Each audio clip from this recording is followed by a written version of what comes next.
This is Makita 18-volt cordless jig saw. I've been using this jig saw more than 5 years, and you see it takes a lot of abuse. Sometimes it's just dropped. All the metal parts, plastic parts, all intact. No problem at all. I've still been using this for quite often.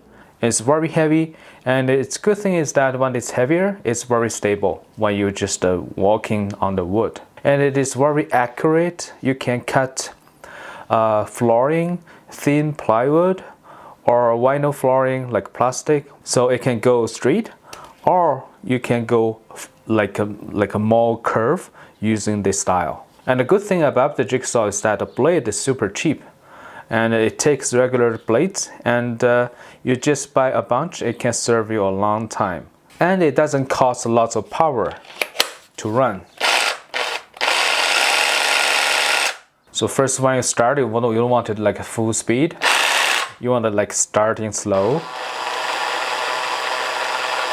So once it started cutting, you can just slowly increase the speed.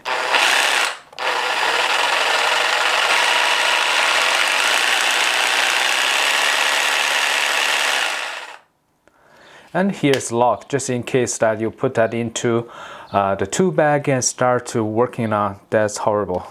And also it got LED light, so when you start to pushing the button, the light is to turn on. I like this tool. I only bought one jigsaw, and this serves me really well. So if you're looking for a good quality and reliable jigsaw, I think this is the best choice, especially if you got Makita batteries. It's very heavy, made of good material, and very durable, and it can cut accurately. I'll be installing a lot of vinyl floors using the jigsaw and other woodworkings, so it always gives me the good result. Alright, I hope this video is helpful. Thank you for watching.